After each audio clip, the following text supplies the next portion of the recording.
തെരഞ്ഞെടുപ്പ് വേദികളിലെ കത്തിപ്പടരുന്ന ജ്വാലയായിരുന്നു വി.എസ്. അച്യുതാനന്ദൻ. കണക്കിന് വിമർശിച്ചും പരിഹസിച്ചും തനത് ശൈലിയിൽ വി.എസ്. നടത്തുന്ന പ്രസംഗങ്ങൾക്ക് ആരാധകരും നിരവധിയായിരുന്നു. എന്നാൽ ഇത്തവണ ആരോഗ്യ പ്രശ്നങ്ങൾ കാരണം വി.എസ്. പ്രചാരണ വേദികളിലില്ല.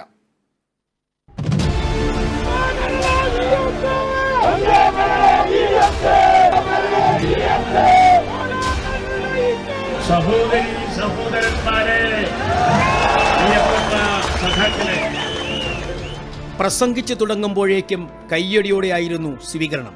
കണക്കിന് വിമർശിച്ചു തുടങ്ങുമ്പോൾ സദസ്സിൽ പൊട്ടിച്ചിരിയുടെ ആരവം. അതായിരുന്നു വി.എസ്. അച്യുതാനന്ദൻ.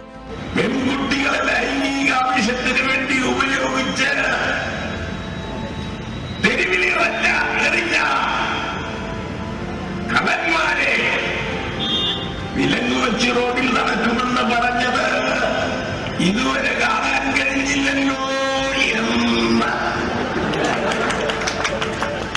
ഇതുവരെ കാണാൻ കഴിയാത്ത ആളുകൾ കാത്തിരുന്നു കാണുക. രാഷ്ട്രീയ വിഷയങ്ങളെയും അഴിമതിയെയും നീട്ടിയും കുറുക്കിയും തനതു ശൈലിയിൽ വി.എസ്. അവതരിപ്പിക്കുമ്പോൾ ഇളകിമറിയുന്ന ജനക്കൂട്ടത്തെയാണ് രാഷ്ട്രീയ കേരളം കണ്ടത്.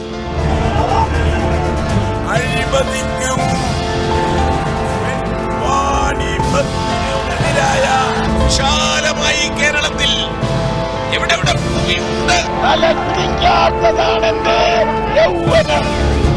നമ്മൾ ഒരു പാർട്ടിയിലും അങ്ങനെ ഒരു ക്രൗഡ് പുള്ളറെ ആ രീതിയിൽ നമ്മൾ കാണുന്നില്ല.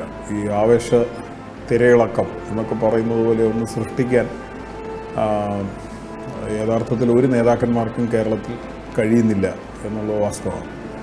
വി.എസിൻ്റെ പ്രചരണത്തിലുണ്ടായിരുന്ന ഒരു പ്രത്യേകത, ഒരു തരത്തിലും ജയിക്കാൻ കഴിയാത്ത മണ്ഡലങ്ങളിൽ പോലും, ഇപ്പം മുസ്ലിം ലീഗിൻ്റെയൊക്കെ ചില മണ്ഡലങ്ങളുണ്ടായിരുന്നു, അവിടെ പോലും അവരുടെ പാർട്ടി കേഡർമാരെ റിജുവിനേറ്റ് ചെയ്യുന്നതിൽ, അവരുടെ ആവേശം വർദ്ധിപ്പിക്കുന്നതിൽ അദ്ദേഹം വിജയിക്കുകയായിരുന്നു. തനതു ശൈലിയിലൂടെ വി.എസ്. നടത്തുന്ന പരാമർശങ്ങൾ പ്രതിപക്ഷ നിരക്ക് കുറിക്കുകൊള്ളുമായിരുന്നു. അണികളിൽ ഇത്രയധികം ആവേശം പകരുന്ന ഒരു നേതാവിനെ കേരളം കണ്ടിട്ടില്ല.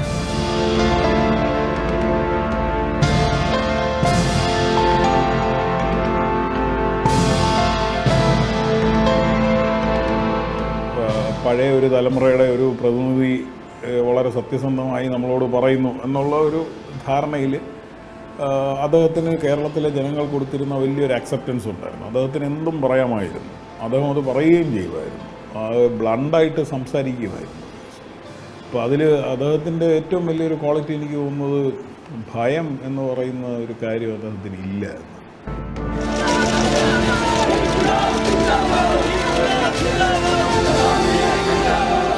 ആരോഗ്യ പ്രശ്നങ്ങളാണ് വി.എസിനെ പ്രചരണ വേദികളിൽ നിന്നും അകറ്റി നിർത്തുന്നത്. കോൺഗ്രസിന്റെ ഹെലികോപ്റ്റർ പ്രചാരണത്തെ കണക്കിന് വിമർശിച്ചതോടെ അത് ഒഴിവാക്കിയതും സൈന്യം ബാരക്കിൽ ഇരിക്കുമെന്നുള്ള പ്രസ്താവനയും കോൺഗ്രസിന് കൊടുത്ത തിരിച്ചടി ചെറുതല്ലായിരുന്നു. പശുവിന്റെ ഇണയായിട്ടുള്ള കാളയോ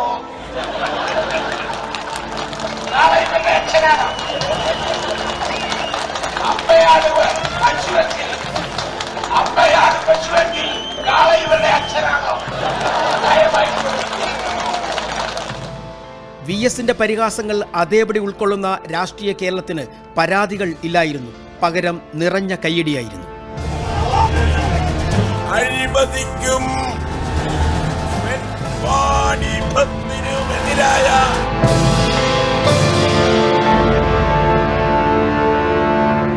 കേരള വിഷൻ ന്യൂസ്, തിരുവനന്തപുരം.